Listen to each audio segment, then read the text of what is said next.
The morning Beatrice Sullivan watched her husband's coffin lowered into the hard Montana earth. She buried more than just the man she had married at 18. She buried the horses she had dreamed of raising since she was a child, the sprawling ranch she had sketched in the margins of her school books, and the future she had built in her mind during those long nights when sleep would not come. Now, standing at the window of the small house on the outskirts of Spokane 3 years later, she could barely remember what hope felt like. The autumn wind of 1878 rattled the shutters as Beatrice wiped flour from her hands onto her apron. The bread was rising slower than usual, but everything seemed slower these days. At 24 years old, she had already lived through enough disappointment to fill several lifetimes. Her husband Thomas had been a good man, kind even, but he had never understood her dreams. When she spoke of breeding horses, of creating a line known throughout Montana territory for their strength and spirit, he would pat her hand and remind her that women did not run ranches. Women kept homes. Women waited. She had waited through 3 years of marriage. She had waited through his illness. She had waited through his death. And in the 3 years since, she had waited tables at the Spokane Hotel, serving meals to tired miners and hopeful prospectors who passed through town on their way to somewhere better. Somewhere that was not here. The knock on her door came just as the sun broke fully over the horizon. Beatrice frowned, wiping her hands again before crossing the small room. She was not expecting anyone, and visitors at this hour usually meant trouble. The man on her doorstep stood with his hat in his hands, his brown hair slightly too long and windswept. He had the weathered look of someone who spent his days under the open sky, with lines around his eyes that suggested he smiled often, though he was not smiling now. He appeared to be in his late 20s, perhaps 30 at most, with broad shoulders and the easy stance of someone comfortable in his own skin. "Mrs. Sullivan?" he asked, his voice carrying a slight drawl that spoke of time spent further south. "I am," Beatrice replied, not opening the door any wider than necessary. "Can I help you?" "Name is Arthur Kane, madam. I am the new foreman at the Riverside Ranch just north of town. Mr. Henderson sent me. He said you might be willing to do some cooking for the ranch hands. We have got a crew of 8, and our current cook just up and left for the goldfields in the Dakotas." Beatrice studied him for a moment. Arthur Kane had honest eyes, the kind of deep brown that reminded her of rich soil. There was no deception in his gaze, just a straightforward question and what looked like genuine respect in the way he waited for her answer without pushing. "I already have work at the hotel," she said. "Yes, madam, Mr. Henderson mentioned that. He is willing to pay better. 3 meals a day for 8 men, 5 days a week. You would have Sundays and Mondays off. $40 a month." Beatrice felt her breath catch. $40 was nearly double what she made at the hotel. That kind of money could mean finally paying off the last of Thomas's medical debts. It could mean saving something, building something, but it was not the horses she had dreamed of. It was not the ranch. It was just more cooking, more serving, more waiting. "I will think about it," she said finally. Arthur Kane nodded, settling his hat back on his head. "Fair enough. If you decide yes, we start breakfast at 5:30. Ranch is easy to find, just follow the river road north about 3 miles. You cannot miss it." He turned to leave, then paused. "Mrs. Sullivan, for what it is worth, the boys are rough around the edges, but they are good men. It would not be uncomfortable for you out there. Mr. Henderson runs a proper operation." Something in his tone made Beatrice look at him more carefully. There was a protectiveness in the way he spoke, as if he was already considering her safety before she had even agreed to the job. It was unusual. Most men in Spokane saw her as the poor widow woman, someone to pity or ignore. Arthur Kane seemed to see her as a person whose comfort actually mattered. "Thank you, Mr. Kane," she said. "I will send word by tomorrow." That night, Beatrice sat at her small table with a piece of paper and a pencil, calculating numbers by lamplight. The hotel paid her $22 a month. Her rent was $10. Food, coal for heat, soap, the small necessities of life took another $8. That left $4 a month to chip away at the $60 debt that still hung over her from Thomas's treatments. At this rate, she would be free of it in 15 months. $40 a month would mean she could pay it off in 2 months and still have money left over. But it was more than the mathematics. Beatrice knew that if she stayed at the hotel, she would still be there in 5 years, in 10 years, in 20. She would serve meals to strangers and go home to this small house, and the dreams she had buried would stay buried. The ranch job was not those dreams either, but at least it was different. At least it was change. She wrote her acceptance that night and walked to the Riverside Ranch the next morning to deliver it herself. The property was larger than she had expected, with a well-maintained barn, several outbuildings, and a main house that spoke of prosperity without ostentation. The bunkhouse stood separate, smoke already rising from its chimney in the early morning chill. Arthur Kane met her at the barn, apparently already hard at work despite the early hour. He wore work gloves and had been moving hay bales, but he stopped when he saw her approach. "Mrs. Sullivan," he said, pulling off the gloves. That was quick thinking. "I have made my decision," Beatrice said, handing him the note. "I can start Monday if that suits." He read the brief acceptance and nodded. "That suits just fine. Let me show you the kitchen and the setup." The cookhouse was separate from the bunkhouse, a wise decision that kept the mess and heat of cooking away from where the men slept. It was better equipped than Beatrice had expected, with a large cast iron stove, ample workspace, and a well-stocked pantry. "Mr. Henderson believes in feeding his men well," Arthur explained as he showed her around.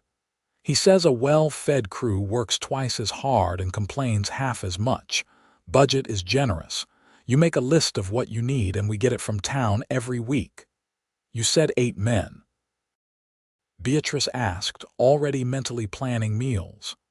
7 hands and myself," Arthur confirmed. "Mostly we need good, solid food. Biscuits, bacon, beans, beef when we have it. Nothing fancy but plenty of it. The men are up at dawn and working until dusk. They eat like they mean it." Beatrice found herself almost smiling at that. "I can manage that. I expect you can." Arthur leaned against the doorframe, and there was something in his posture that was not quite casual, as if he wanted to say more but was weighing his words carefully.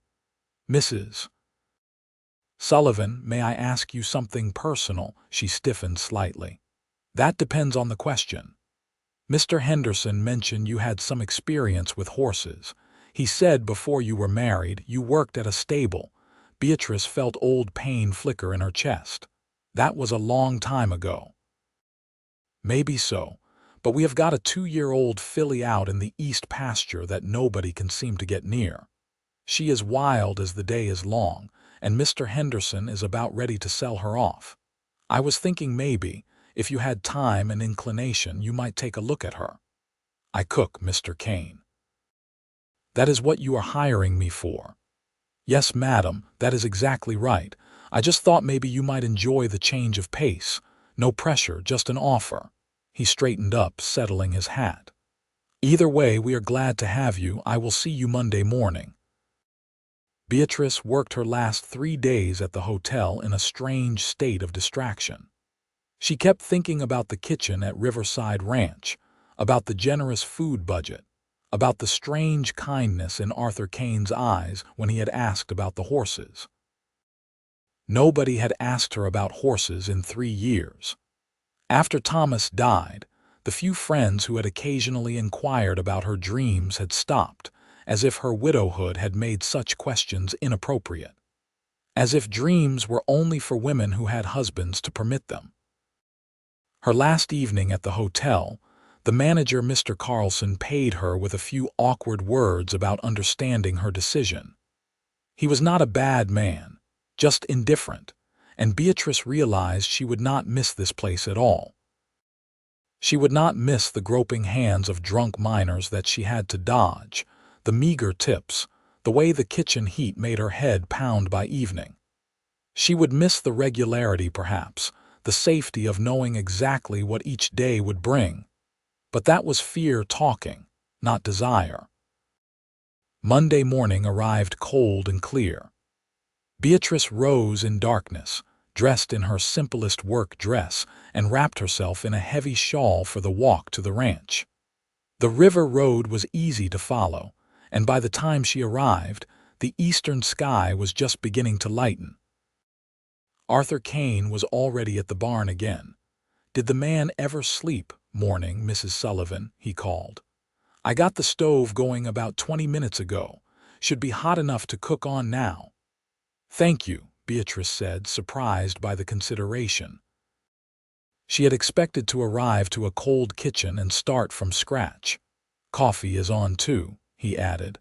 "I figured we would both need it at this hour." In the cookhouse, she found he had indeed made coffee, strong and black, in a battered pot on the stove. There was something intimate about sharing that first cup with him in the quiet kitchen, the world still dark outside the windows, the day not yet begun. Arthur did not talk much, just stood with his cup and looked out at the gradually lightening sky. "I grew up in Texas," he said finally. "Near San Antonio. Mornings there were different, hotter even at dawn, but this is nice too, more peaceful somehow."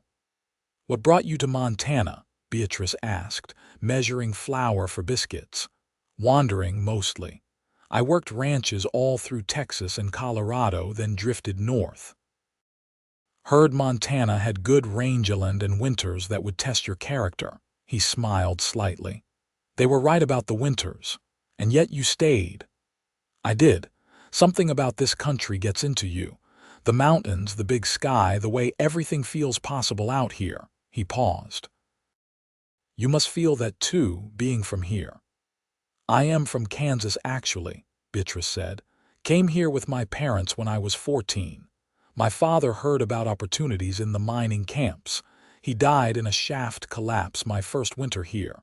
My mother passed from pneumonia the next spring." "I am sorry." "It was a long time ago." Beatrice kneaded the biscuit dough with practiced hands. "I married Thomas when I was 18. He worked at the lumber mill. He was steady, reliable. That seemed important after losing my parents." Arthur nodded slowly. "Steady is good. But it is not everything." There was something in the way he said it that made Beatrice look up. Their eyes met across the kitchen, and she saw understanding there. Not pity, which she hated, but genuine understanding, as if he knew what it was like to choose safety over dreams. The moment passed as boots stomped on the porch outside. The ranch hands were arriving for breakfast, drawn by the smell of coffee and cooking bacon. They filed in, a rough crew of weathered men ranging from young to grizzled. They tipped their hats to Beatrice with varying degrees of awkwardness, clearly unused to having a woman in their space. "This is Mrs. Sullivan," Arthur told them. "She will be cooking for us from now on. You will treat her with respect, mind your language, and keep your hands and your comments to yourselves. Anyone who forgets that will answer to me first and Mr. Henderson second. We clear?" A chorus of "Yes, sir," and "Yes, boss," answered him. Beatrice served breakfast, noting appetites and preferences. The men ate like they had been starving, cleaning their plates and coming back for seconds. The biscuits disappeared in minutes. When she brought out a third pan of them, one of the younger hands actually looked like he might cry with gratitude. After they cleared out to start the day's work, Arthur stayed behind to help clean up. "You do not have to do that," Beatrice said. "I can manage." "I know you can." But my mama raised me to clean up my own messes, and that habit stuck." He carried plates to the washing basin. "The men liked the food. That is the most excited I have seen them about breakfast since I started here. It was just biscuits and bacon. It was hot food cooked with care. That matters more than you might think out here." He dried a plate with a towel.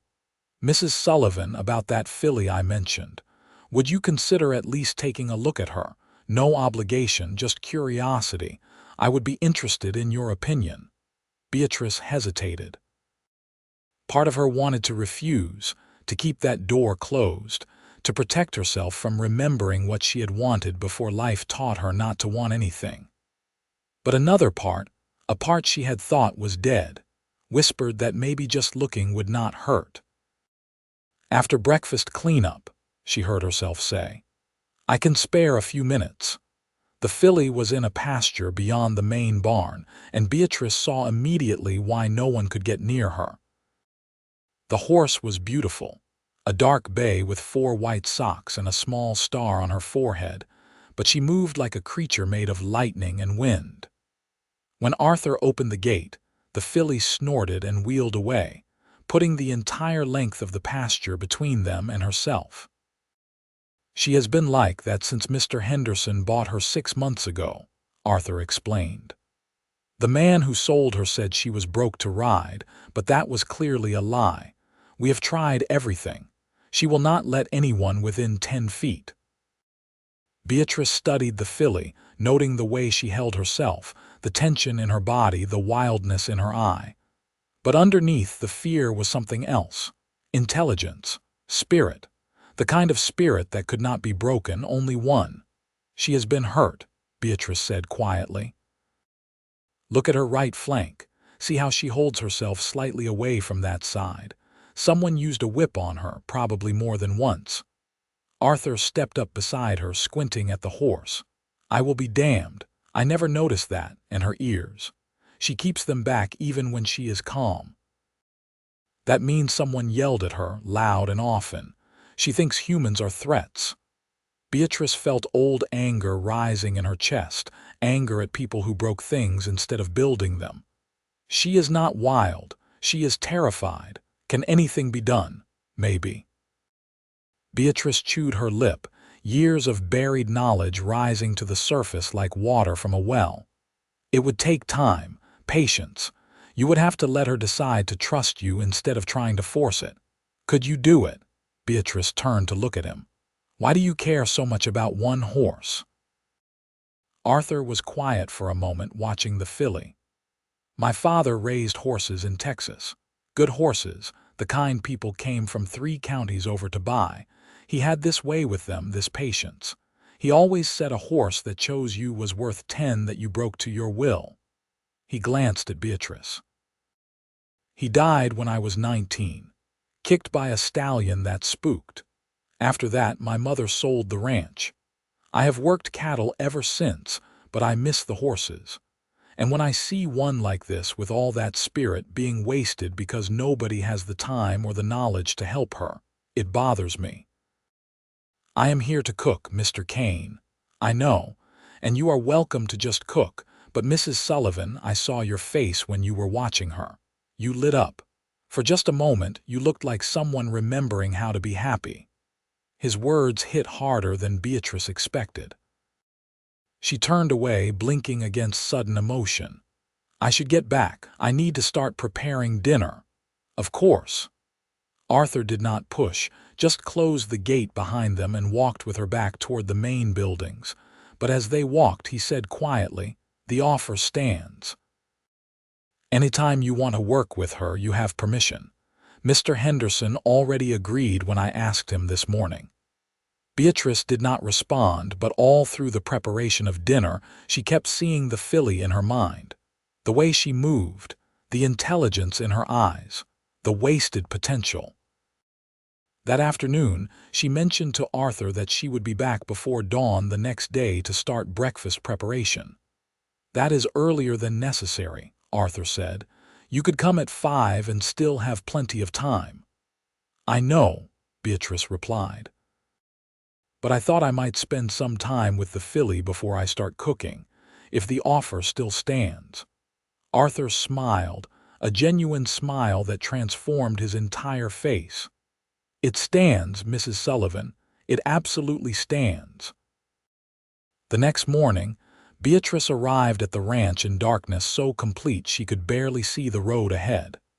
But she had brought a lantern, and by its light she found her way to the eastern pasture. The filly was a shadow in the darkness, but Beatrice could hear her moving, could sense her presence. She did not try to approach. Instead, she sat on the fence rail and simply waited.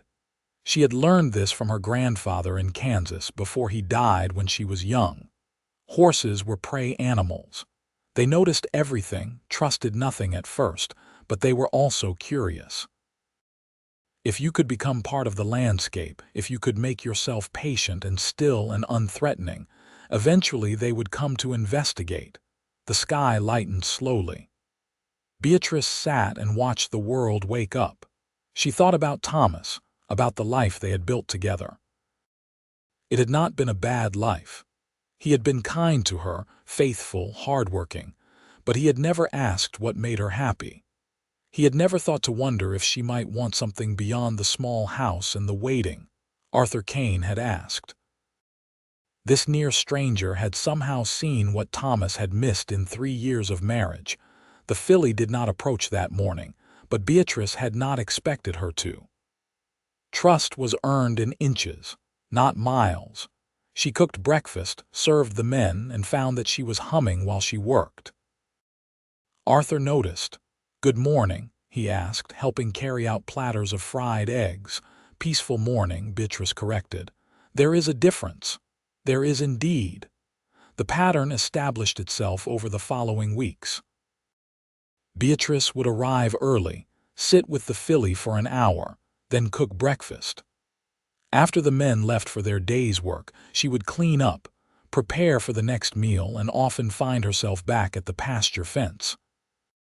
She did not always have time to stay long, but she made sure the filly saw her every day. Arthur often joined her when he could, sitting beside her on the fence, talking quietly about his day or his past, or sometimes about nothing at all. Beatrice found that she looked forward to those moments almost as much as she looked forward to the work with the filly. There was an ease between them, a comfort that she had never experienced with Thomas. Arthur listened when she spoke. More than that, he seemed to actually hear what she was saying. "You miss it terribly, do not you?" he asked one morning about 3 weeks into her employment. The filly had come closer that day, close enough that Beatrice could see the details of her face clearly, close enough to hope.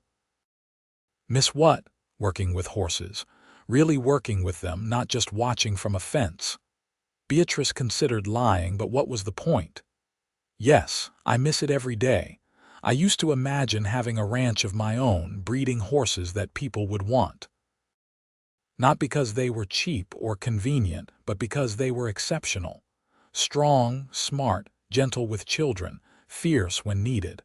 I used to sketch bloodlines in the margins of books, planning which traits to breed for, how to build something that would last." "Why did you stop?"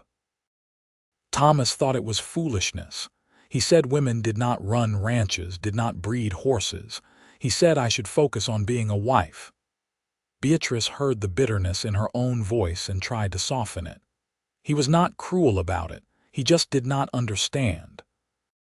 And after a while I stopped trying to make him understand. Then he got sick, and there was no time for dreams anyway. Then he died, and the dreams seemed to die with him." Arthur was quiet for a long moment. "My mama used to say that dreams do not die, they just wait. Like seeds under snow waiting for spring."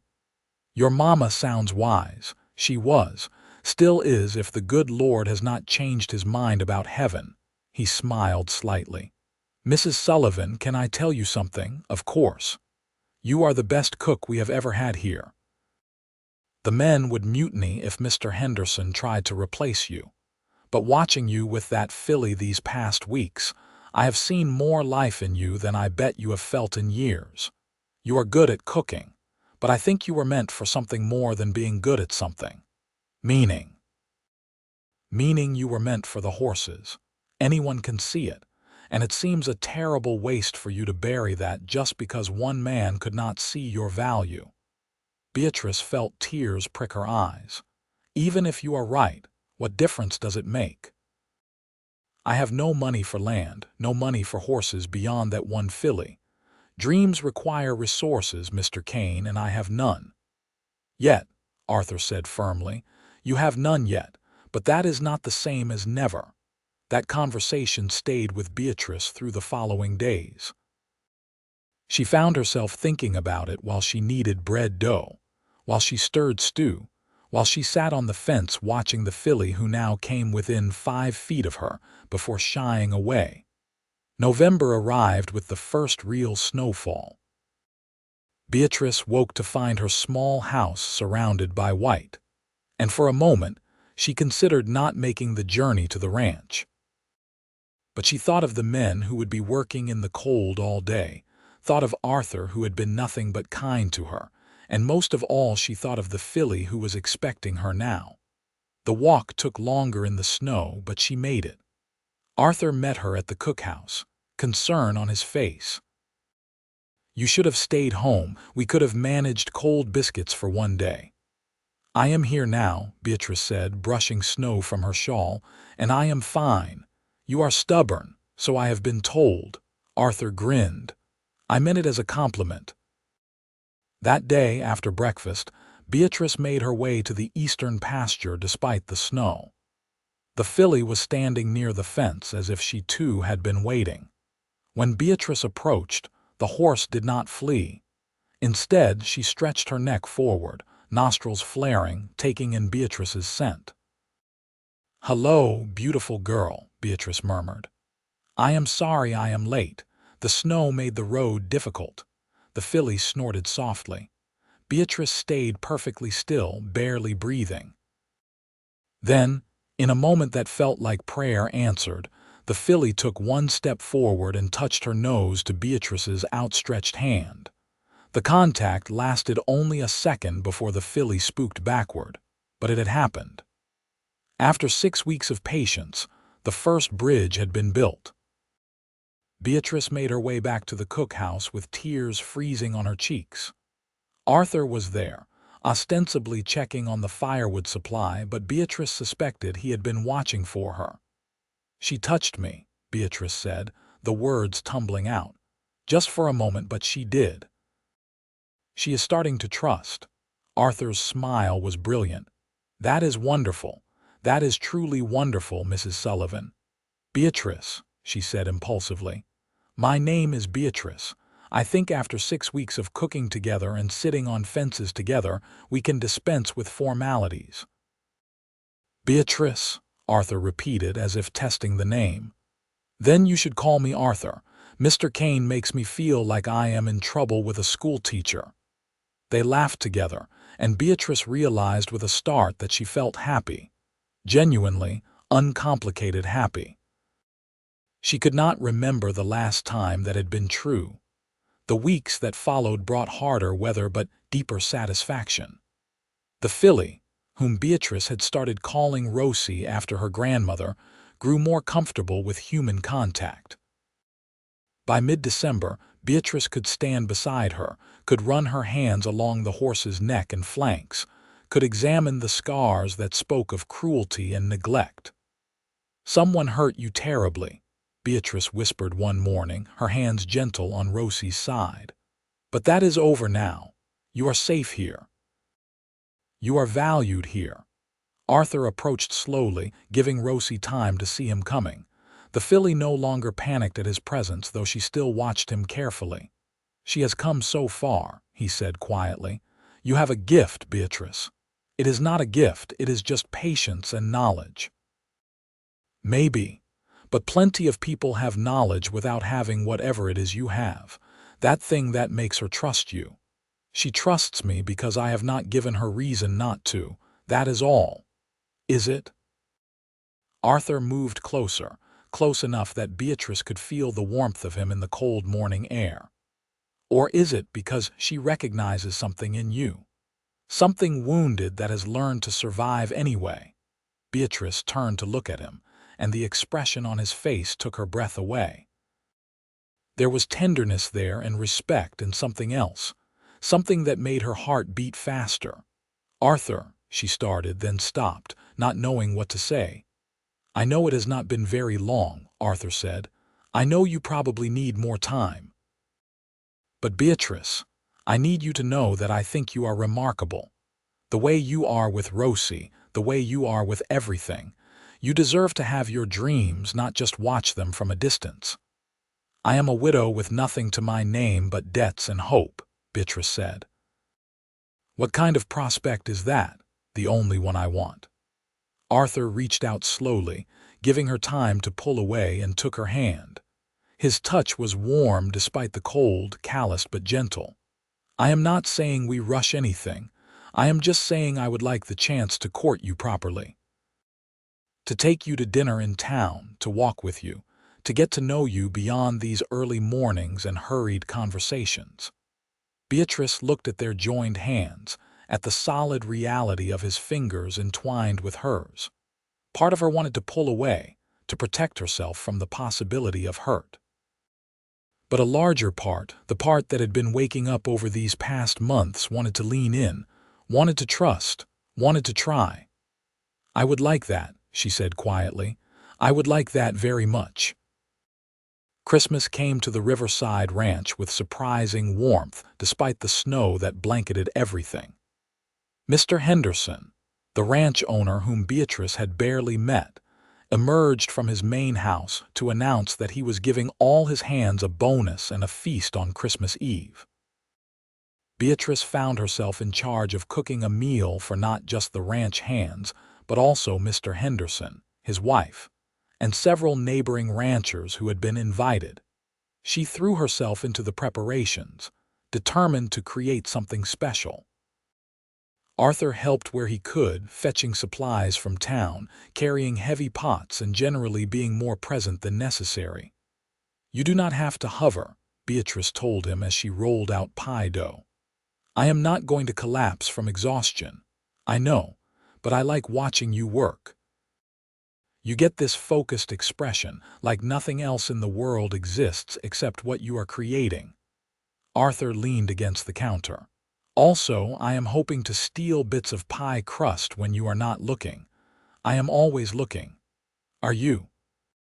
He moved closer, and Beatrice found her hand stilling in the dough. "Because I have been doing a lot of looking too, at you, and I like what I see very much. Arthur Kane, are you flirting with me over pie crust? Is it working?" Despite herself, Beatrice laughed. "Maybe a little." The Christmas Eve feast was a success. The neighboring ranchers praised the food. Mr. Henderson's wife asked for Beatrice's biscuit recipe, and the ranch hands ate until they could barely move. Afterward, as Beatrice cleaned up the kitchen, Arthur appeared with a small wrapped package. "For you," he said, looking almost shy. "It is not much, but I thought you might like it." Inside the package was a small leather-bound journal and a pencil. The journal was beautiful, the leather soft and well-made, the pages thick and cream-colored. "For your bloodlines," Arthur explained. "For your planning. I know you said you used to sketch things out in the margins of books. Now you can have a whole book just for your dreams." Beatrice felt tears well up. It was such a thoughtful gift, so perfectly suited to who she was and what she loved. "Thank you," she managed. "This is wonderful. There is more." Arthur pulled a folded paper from his pocket. "I have been thinking about what you said about not having resources to pursue your dreams, and I talked to Mr. Henderson." "About what?" "About Rosie. He agreed to sell her to you for $1, payable whenever you can manage it. She is yours, Beatrice, your first horse." The tears spilled over then. Beatrice set the journal down carefully and covered her face with her hands. "Why would you do this? Why would Mr. Henderson agree?" "Because that filly was going to be sold for meat or glue." She was useless to him. But to you, she is the beginning of something. And Mr. Henderson is a better man than he sometimes lets on. He has daughters, and he told me if they had your spirit and determination, he would want someone to give them a chance too. Arthur gently pulled her hands from her face. Do not cry. This is supposed to make you happy. I am happy, Beatrice said through her tears. I am so happy I do not know what to do with it. Arthur wiped her tears with his thumb, the gesture so tender it made her heart ache. You could start by having dinner with me tomorrow, not here at the ranch. In town at a proper restaurant, like a proper courting couple. The whole town will talk. Let them talk. I do not care what they say as long as you say yes. Yes, Beatrice whispered. Yes to dinner, yes to courting, yes to all of it. Arthur kissed her then, soft and sweet and full of promise. It was nothing like the dutiful kisses she had shared with Thomas. This was connection, spark, the feeling of two people finding each other against all odds. When they finally pulled apart, both of them were smiling. Merry Christmas, Beatrice Sullivan. Merry Christmas, Arthur Kane. The winter of 1878 into 1879 was the happiest time Beatrice could remember. She continued cooking at the ranch, but now it felt less like work and more like part of a larger life she was building. She spent every spare moment with Rosie, and by February the filly was accepting a halter and leading properly. By March, Beatrice was able to begin the slow process of desensitizing her to a saddle. Arthur was there for all of it, supporting but not interfering, learning alongside her, asking questions that showed he genuinely cared about understanding her process. They went to dinner in Spokane several times, weathering the gossip and the stares. Some people were scandalized that the widow Sullivan was courting again so soon, but most were simply curious.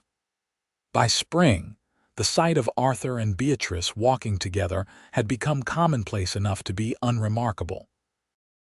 One evening in late April, as they sat on the fence watching Rosie graze peacefully, Arthur said, I have been saving money for a long time. I have always lived simply, put away most of what I earned. I never had a reason to spend it before. That sounds wise, Beatrice said, not sure where he was going with this. I have enough to buy land. Not a huge amount, but enough for a small ranch, maybe 100 acres or so. Arthur turned to look at her. I have been thinking about what you said about breeding horses. About creating something lasting, and I have been thinking that sounds like a dream worth pursuing. Beatrice's heart began to race. What are you saying? I am saying that if we got married, we could pool our resources, your knowledge and my savings. We could start small, just Rosie and maybe 2 or 3 other good mares to begin with. Build slow but build right. He took her hand. I am not asking you to marry me for my money. I am asking because I love you. Because watching you come back to life these past months has been the greatest privilege of my life. Because I want to spend every morning watching the sun come up with you beside me. You love me? Beatrice asked, focusing on those words because they were the most important ones. I do. I think I started loving you that first morning when you looked at Rosie and saw past her fear to who she could become. You do that with everything, Beatrice. You see potential. You see hope. You make the world better just by being in it. Beatrice felt joy rising in her chest like a flood. I love you too. I think I have for weeks now, but I was afraid to say it, afraid it was too soon, too fast, too much. It is not too much, not for me. Arthur slid off the fence and went down on one knee in the dirt. Beatrice Sullivan, would you do me the very great honor of becoming my wife?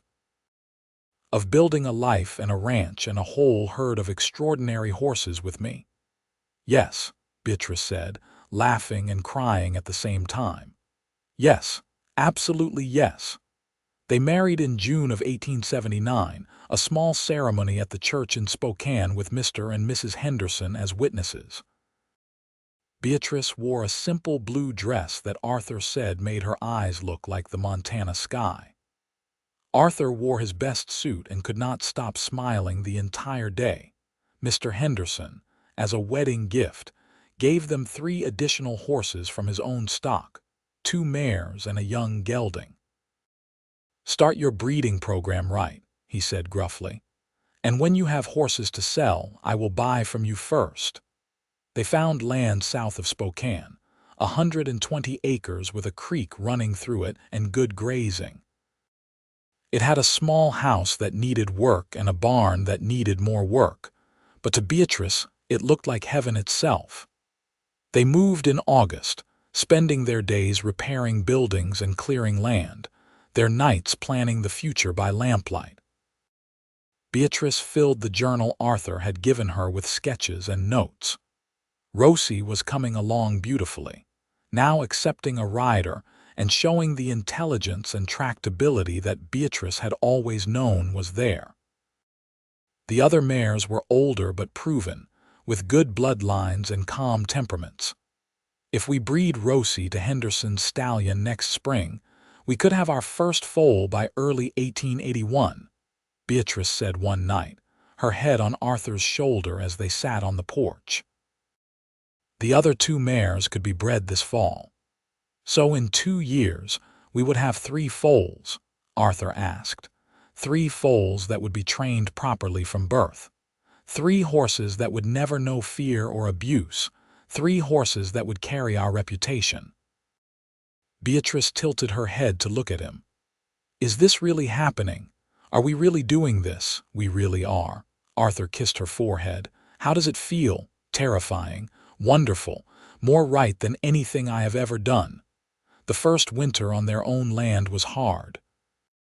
Money was tight, and there were moments when Beatrice wondered if they had been foolish to take on so much at once. But Arthur never wavered, and neither did she. They worked together, supported each other, and slowly their dream began to take tangible shape. By spring of 1880, both of the older mares were pregnant, their sides rounding with the promise of new life. Beatrice checked on them constantly, making sure they had proper nutrition, monitoring for any signs of trouble. "You would think you had never seen a pregnant horse before," Arthur teased as Beatrice examined one of the mares for the 3rd time that day. "These are not just any horses. These are the foundation of everything we are building." Beatrice patted the mare's neck. "Every decision we make now affects the reputation we will have for years to come." "Then I am glad you are making the decisions. You have the knowledge and the instinct." "We make them together," Beatrice corrected. "This is our dream, not just mine." Arthur pulled her close. "You know what I have learned this year?" "What?" "That your dreams are big enough for both of us. That by helping you build what you always wanted, I got everything I never knew I needed." The first foal arrived in April of 1880, a strong colt with his mother's conformation and a bright, curious nature. Beatrice was present for the birth, coaching the mare through labor, making sure everything proceeded normally. When the foal finally stood on wobbly legs and nursed for the first time, she felt a sense of accomplishment that dwarfed anything she had experienced before. "We did it," she told Arthur, who had been hovering anxiously outside the stall. "We have our first foal." Arthur looked at the mare and her baby with something like awe. "He is perfect. He is just the beginning." The second mare foaled 3 weeks later, giving them a filly this time. Both foals were healthy, both thrived under Beatrice's careful attention. She handled them daily, teaching them to trust human touch, to lead, to stand for grooming. These babies would never know the fear that Rosie had experienced. They would be confident, willing, eager to learn.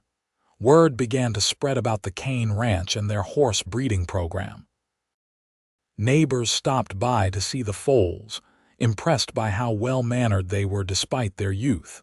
Mr. Henderson came to inspect them and pronounced them excellent stock. "You have got something special here," he told Arthur and Beatrice. In 5 years, you are going to have people coming from across the territory to buy from you." "That is the plan," Beatrice said, unable to keep the pride from her voice.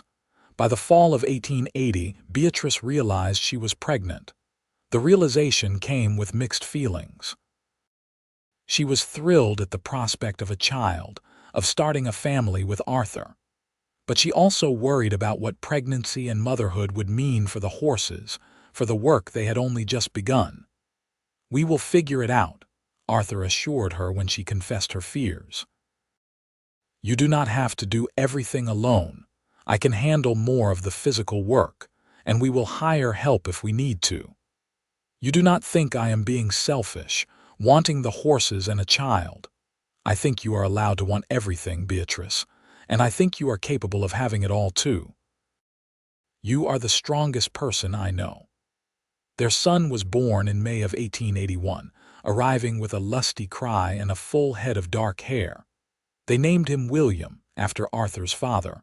Holding him for the first time, Beatrice felt a love so fierce it almost frightened her. This small person was theirs, a combination of her and Arthur, a new generation to inherit the legacy they were building. Beatrice recovered from the birth quickly, determined not to let the ranch work fall behind. She strapped William to her chest in a sling and went about her chores, checking on the horses, supervising the 2 young men they had hired to help with the heavier labor. Arthur worried she was doing too much, but Beatrice insisted she was fine. "I am not fragile," she told him. "Women have been working through motherhood since the beginning of time. I can do this." And she did. The 2-year-old foals from 1880 were started under saddle that summer, showing all the promise Beatrice had hoped for. She worked with them carefully, taking her time, never pushing beyond what they were ready for. By fall, both youngsters were riding smoothly, ready to be sold. The colts sold to a rancher from Helena for more money than Beatrice had expected. The filly went to a family in Spokane who wanted a gentle horse for their teenage daughter. Both buyers returned within months to say the horses were everything they had hoped for and more. "We need to breed more mares," Beatrice told Arthur that winter. "We have proven we can produce quality horses. Now we need to expand production. How many more mares?" "At least 4. Maybe 6 if we can find good ones at reasonable prices." They spent the winter seeking out mares, traveling to neighboring ranches, attending sales. Beatrice had a gift for seeing past surface flaws to the underlying quality of an animal. She rejected flashy horses with poor conformation and selected plain ones with excellent structure and temperament.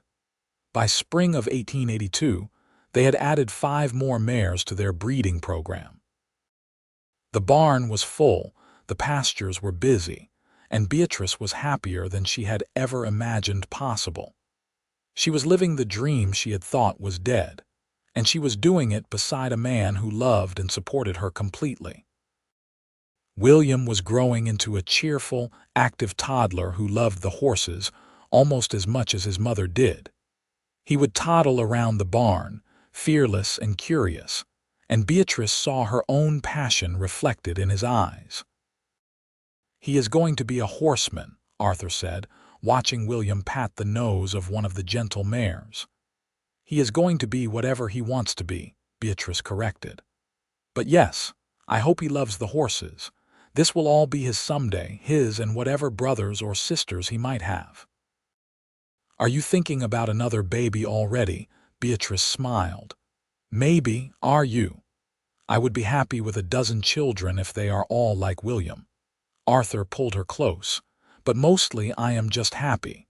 Happy with you, with this life, with everything we have built together." The years flowed forward with the steady rhythm of seasons and growth. By 1883, the Kane Ranch was known throughout Montana Territory for producing exceptional horses.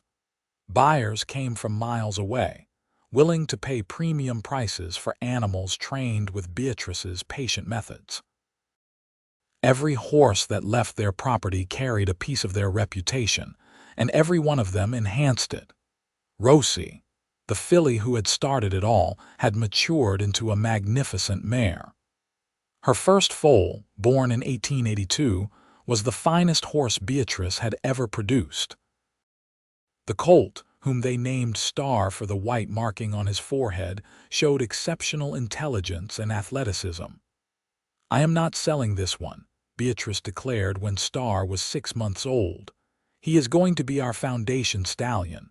"You are sure?" Arthur asked. "We could get good money for him." "I am sure. Star is special. Every instinct I have says we need to keep him, breed him, build our whole program around his bloodline." Arthur had learned to trust Beatrice's instincts, and he was right to do so. Star matured into a horse that drew attention wherever he went.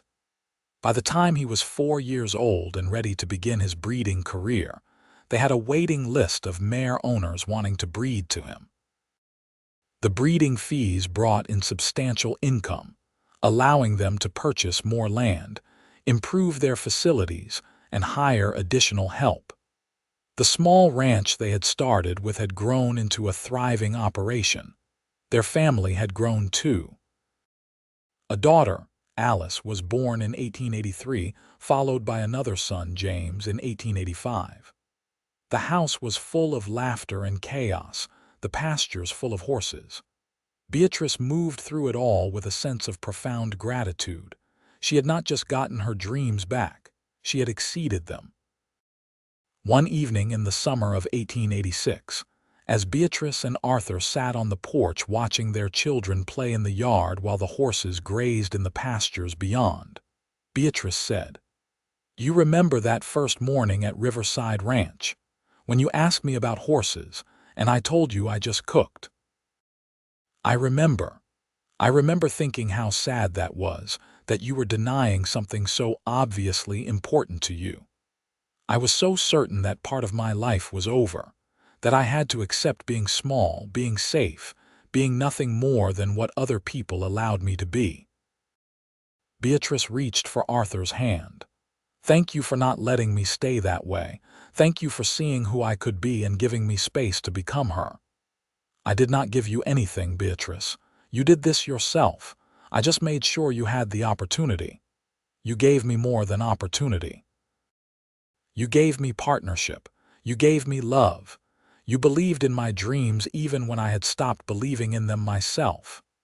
She squeezed his hand. "I know women are not supposed to need rescuing anymore, that we are supposed to be independent and strong on our own. But the truth is, I was drowning in the life I had accepted for myself. You threw me a rope. That matters. You matter." Arthur brought her hand to his lips. "We rescued each other. I was drifting before I met you, just going through the motions of living without really having anything to live for. You gave me purpose. You gave me a reason to build something lasting instead of just moving from job to job." They sat in comfortable silence, watching the sun set over their land, over their horses, over everything they had built together. William, now 5 years old, ran up to the porch. "Mama, can I give Star an apple tomorrow? If you ask him politely and approach respectfully," Beatrice replied. "What do you remember about approaching horses?" "Move slow, talk soft, let him see me coming," William recited dutifully. "That is right. Now go wash up for supper." As William scampered off, Arthur chuckled. "He sounds just like you when he talks about horses." "Good. That means he is learning." By 1888, the Kane Ranch had 40 horses, with more foals expected each spring. They employed 6 ranch hands and had built a second barn to accommodate the growing numbers. Beatrice had become a respected figure in Montana Territory horse breeding circles, one of the few women to run such a successful operation. She still faced skepticism from some quarters.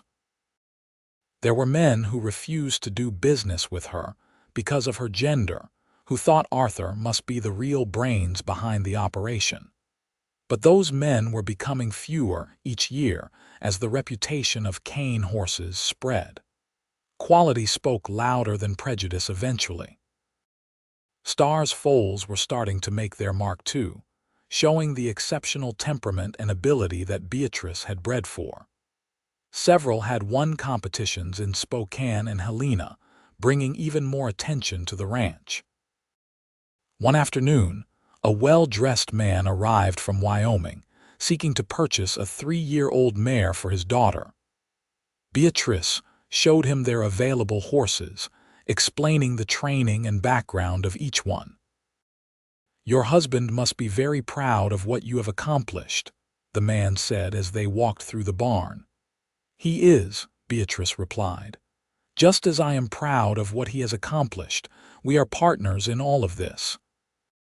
Still, it is unusual to see a woman so involved in the business side of ranching. Beatrice stopped and looked at him directly. "Sir, I am not involved in the business side. I am the business. My husband handles the cattle and the property maintenance. I handle everything to do with the horses. The breeding decisions, the training methods, the sales. This is my operation and he supports it completely." To her surprise, the man smiled. "Good. I hoped that was the case. I have a daughter back in Wyoming who dreams of doing something similar. I wanted her to know it was possible, that women like you exist and succeed. She will be thrilled to hear. I bought a horse directly from Beatrice Kane herself." He bought the mare for full asking price and left with a promise to send his daughter to visit someday. That evening, Beatrice told Arthur about the conversation. "I am glad you set him straight," Arthur said. "You have worked too hard to let anyone diminish what you have built." "We have built," Beatrice corrected. "I could not have done any of this without you. Maybe not. But I could not have dreamed any of this without you." Arthur pulled her into his arms. "Do you know what I love most about you?" "What?" "You refuse to be limited by what the world says is possible. You look at barriers and see them as suggestions rather than rules. You have taught our children that too, especially Alice. She thinks she can do anything, and that is because she watches you do everything." Beatrice felt tears prick her eyes. "I want them to know they can build whatever lives they want. I do not want them to feel trapped like I did, like their dreams have to die just because the world says so. They will never feel that way, not with you as their mother." As the years continued to pass, the Kane Ranch became more than just a successful business. It became a symbol of what was possible with determination and partnership. Other women in the territory began seeking Beatrice's advice, wanting to know how she had built her operation, how she navigated the male-dominated world of ranching. Beatrice always gave the same answer. "Find a partner who sees you as an equal.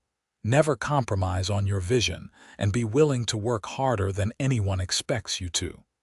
By 1890, William was 9 years old and already showing real talent with the horses. He had his mother's patience and his father's easy way with animals.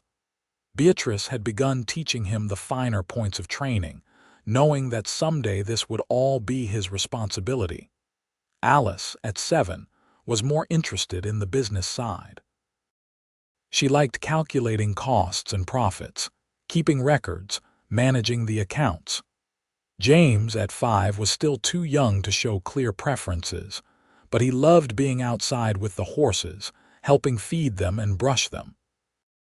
One spring morning in 1891, Beatrice woke before dawn as usual, slipping out of bed to go check on a mare who was due to foal any day.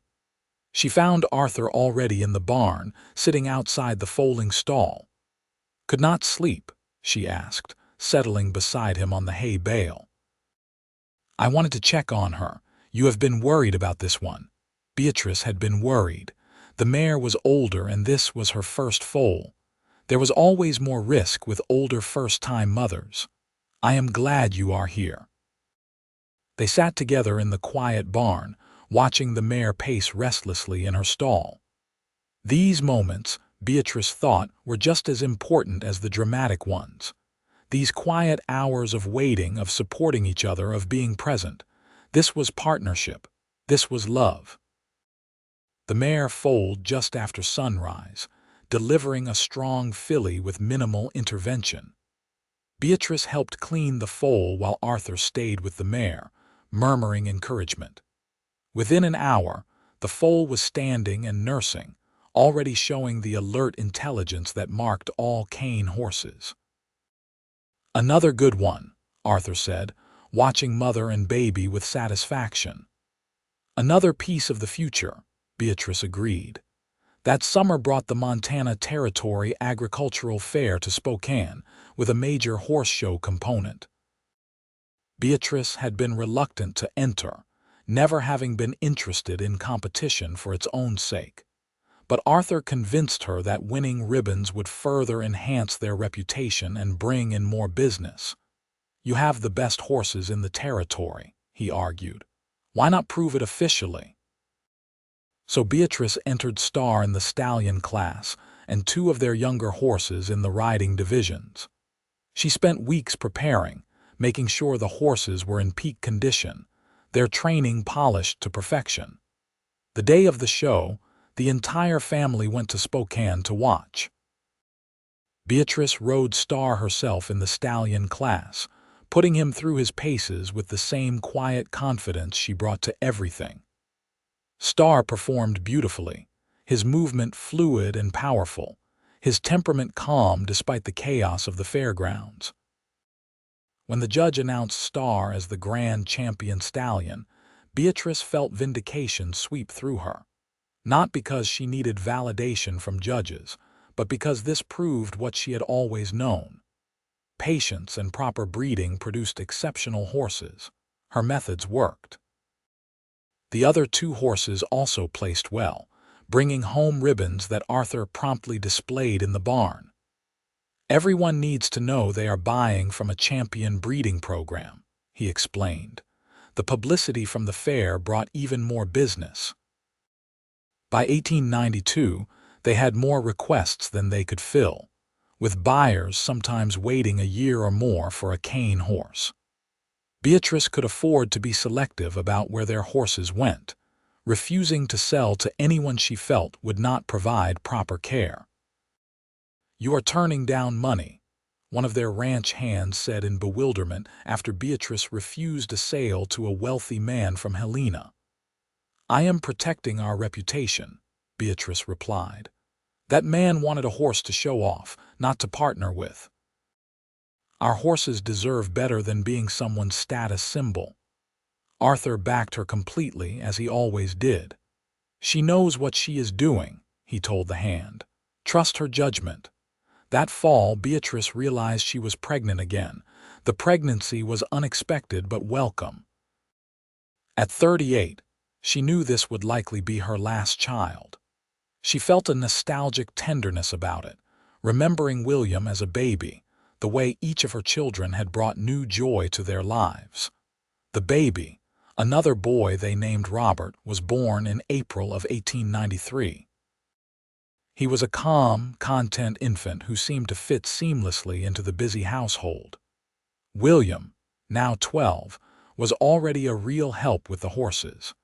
Alice kept meticulous records of all the breeding dates and sales. James helped with feeding and grooming after school. Life had a rhythm to it now, a sense of rightness that Beatrice treasured. Some mornings she would stand at her kitchen window, watching Arthur work with the horses in the early light, watching her children play in the yard, and feel overwhelming gratitude. This life was everything she had dreamed of and more. She had her horses, her ranch, her family. She had a partnership with a man who loved and respected her completely. She had proven that a woman could run a successful breeding operation, could build something lasting and important. But more than all of that, she had proven something to herself. She had proven that giving up on your dreams did not have to be permanent. That sometimes, with the right person beside you, you could reclaim what you thought was lost.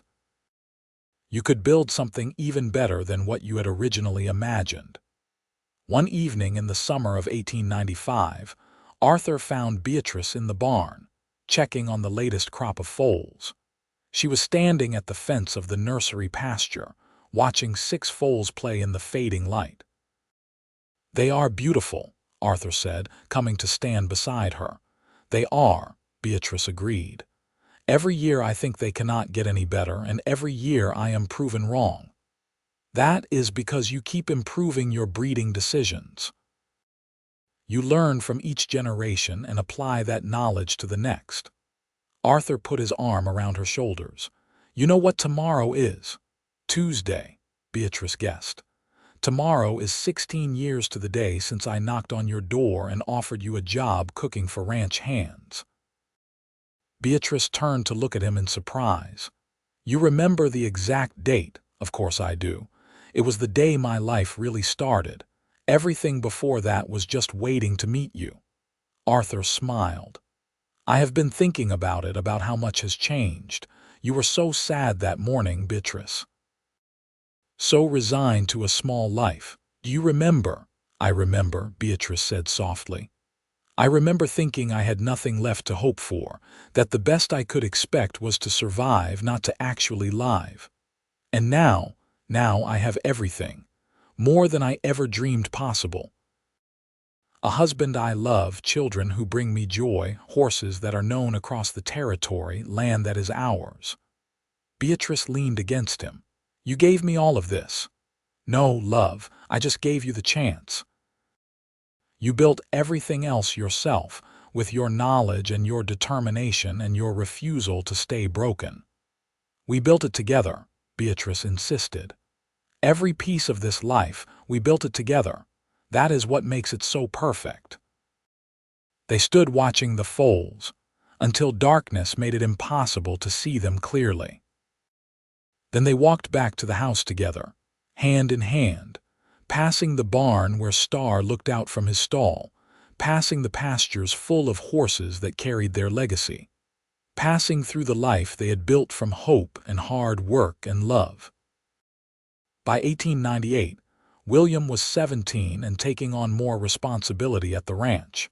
He had his mother's gift with horses and his father's steady temperament.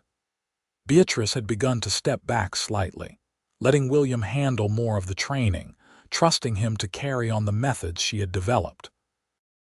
"You are too young to retire," Arthur teased when she mentioned this. "I am not retiring. I am teaching the next generation. There is a difference." Beatrice watched William work, a 3-year-old in the round pen, noting his patience and skill. "He is good, Arthur, really good. Better than I was at his age. He learned from the best." Alice, now 15, had announced her intention to go to business college in Helena. "I want to learn proper accounting and business management," she said. "Then I can come back and handle all the administrative side of the ranch professionally." Beatrice and Arthur supported her completely, proud of their daughter's ambition and vision. James, at 13, was still figuring out his path, but he loved the ranch and the work. And little Robert, now 5, was already following his older siblings around, eager to help with anything. The new century approached, and with it came changes. Montana had achieved statehood in 1889, bringing new regulations and opportunities. The railroad expansion meant easier transport of horses to distant buyers. The Kane Ranch was positioned to take advantage of all of it, but the core of what they had built remained the same: quality horses, raised with patience and care. A family working together toward common goals. A partnership built on love and mutual respect. One afternoon in the spring of 1900, as Beatrice watched William ride Star's now grown son through a training exercise, Arthur came to stand beside her. "That could be Star 20 years ago," Arthur observed. "Same power, same intelligence." "That is the point of good breeding," Beatrice said with satisfaction. "Improving and maintaining quality across generations. You have done that with more than just horses." Arthur gestured toward where Alice was showing James how to balance the account books while Robert played nearby. Look at our children. Each one of them has inherited your determination, your vision, your refusal to accept limitations. They inherited your kindness too, Beatrice said. Your patience, your ability to support without controlling. We made a good team, did we not? Beatrice turned to look at her husband.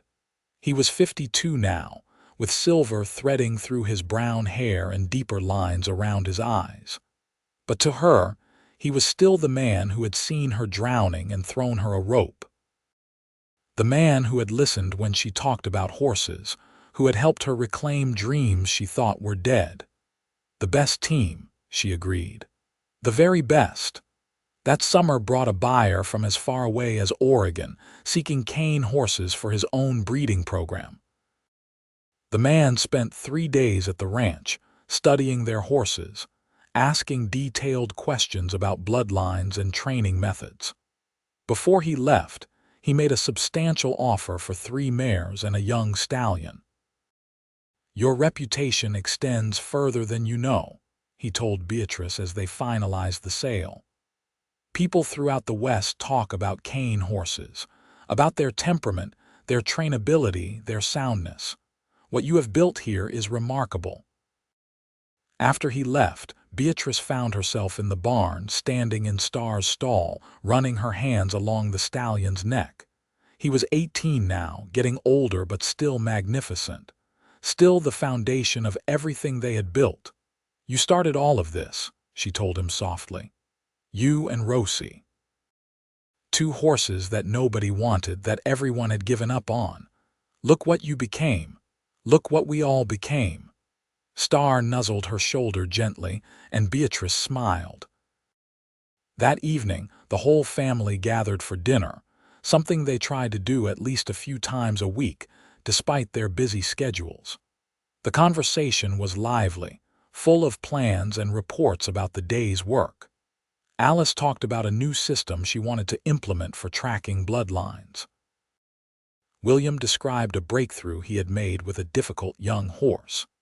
James announced he had been offered a job helping a neighboring rancher with his horses for the summer. Even Robert had news about successfully brushing down one of the gentler mares all by himself.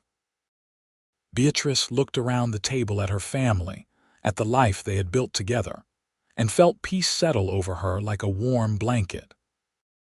Later, as she and Arthur got ready for bed, she said, "Do you ever think about that morning I stood at my window in that tiny house in Spokane, thinking my life was over?" "Sometimes," Arthur admitted. "Why?" "Because if I could go back and talk to that woman, I would tell her to hold on. I would tell her that giving up on your dreams is never permanent unless you choose to make it so. I would tell her that the right person at the right time can help you rebuild everything you thought you had lost." And what would she say? She would probably not believe me. She was so sad, so resigned, but maybe she would hold on to hope anyway, just in case. Beatrice climbed into bed beside Arthur. "I wish every woman who has given up on her dreams could find what I found. Someone who listens, someone who helps, someone who believes in her vision as much as she does." "You have become that for other women," Arthur pointed out. "All those ladies who come seeking your advice, who want to know how you built this, you are showing them it is possible. I hope so. I hope they all find their own Arthurs, their own partners who see them as equals." Arthur pulled her close. "I was the lucky one in this partnership, Beatrice. Never doubt that. You gave me a purpose. You gave me a reason to build instead of just drift. You made me better than I was." "We made each other better," Beatrice whispered. "That is what love does." The years continued their steady march forward. By 1905, William had married a local girl named Sarah and was running much of the day-to-day operations of the horse breeding program. Alice had returned from business college and taken over all the administrative work, modernizing their systems and expanding their market reach. James had discovered a talent for training difficult horses and was building his own reputation. Robert, now 12, was showing early signs of his mother's gift with bloodlines, able to look at horses and see possibilities others missed. Beatrice, now 51, had transitioned into more of an advisory role. She still oversaw the breeding decisions and worked with the horses she loved, but she had learned to delegate, to trust the next generation to carry forward what she had started. Star had passed away peacefully in 1903 at the age of 21. Beatrice had mourned him deeply, but his legacy lived on in dozens of offspring and grandchildren. The Kane breeding program was built on the foundation he had provided. Rosie lived longer, making it to 25 before her body finally gave out. When she died in 1904, Beatrice had stood over her body and cried like she had not cried in years. This horse had been her beginning, her first step back toward her dreams. Losing her felt like losing a piece of her own heart, but the ranch continued to thrive. By 1908, they had over 60 horses and were recognized as one of the premier breeding operations in Montana. Kane horses were sought after throughout the West, known for their quality and the ethical practices behind their breeding. One evening in the autumn of 1909, as Beatrice and Arthur sat on their porch watching the sun set over their land, Arthur said, "We should talk about the future, about what happens to all of this when we are gone." "We are not that old yet," Beatrice protested. "No, but we are not young either." "I am 61, you are 55. It is time to make sure everything is properly arranged." They spent the next several weeks working with a lawyer in Spokane, setting up a trust that would keep the ranch intact after they were gone. William would inherit the primary responsibility for the breeding program, but all 4 children would own equal shares in the property. The trust stipulated that the ranch must continue to breed horses according to the ethical standards Beatrice had established, ensuring her legacy would last beyond her lifetime. "There," Beatrice said with satisfaction when the papers were signed. "Now it is official. The Kane horses will continue even after we cannot." "They will continue because you built something lasting," Arthur said. "Something based on principles, not just profit." By 1912, Beatrice was 58 and Arthur was 64. They had slowed down considerably, spending more time supervising than doing physical labor. But they were both still sharp, still engaged with every aspect of the ranch. William and Sarah had given them 3 grandchildren, with another on the way. Alice had married a businessman from Helena and divided her time between her family there and managing the ranch accounts. James had his own small training operation on a corner of the property. Robert, now 19, was emerging as the true heir to Beatrice's gift with horses, showing an almost supernatural ability to see potential in animals others overlooked. One morning, Beatrice woke before dawn as always, but instead of rising immediately, she lay in bed looking at Arthur's sleeping face. He was old now, white-haired and weathered.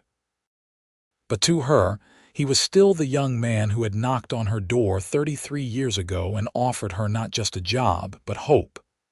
"I love you," she whispered, though he could not hear her. "I love you for seeing me when I could not see myself. For believing in my dreams when I had stopped believing, for walking beside me every step of this journey." Arthur's eyes opened and he smiled sleepily. "Were you watching me sleep? Maybe. That is a little strange, love. I am allowed to be strange. I am an old woman now. You are a beautiful woman who happens to have lived an impressive number of years." Arthur reached for her hand. "What has you awake so early?" "Gratitude," Beatrice said simply. "Just overwhelming gratitude for this life we built together." They lay there together as the sun rose, holding hands, watching light fill their bedroom. Outside they could hear the horses stirring, could hear the sounds of the ranch waking up. Their ranch, their family, Their legacy. You remember what you said to me that first day? Beatrice asked. About dreams not dying, just waiting like seeds under snow. I remember. You were right. My dreams were waiting. They just needed someone to help them grow again. Beatrice turned to look at him. Thank you for being that someone.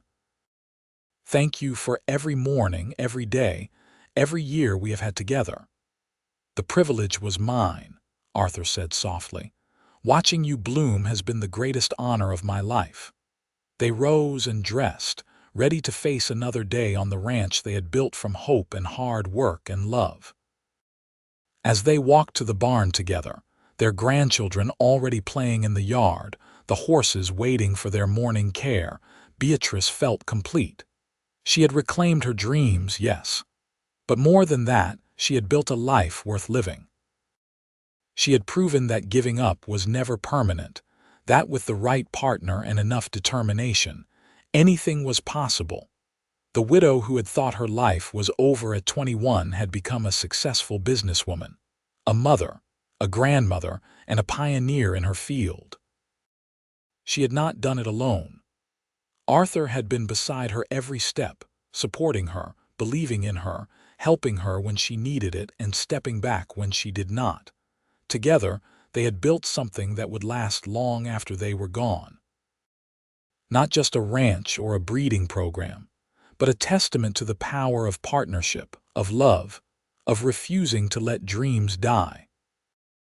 As they entered the barn and the horses nickered their greetings, as the sun rose fully over the Montana horizon, Beatrice Sullivan Kane knew with absolute certainty that her life had been exactly what it was meant to be. Not easy, but fulfilling. Not simple, but rich with meaning. She had been a widow who gave up her dreams. Arthur had been a cowboy who listened to her heart and helped her build them again. And together, they had created something beautiful that would echo through the generations. That was enough. That was everything.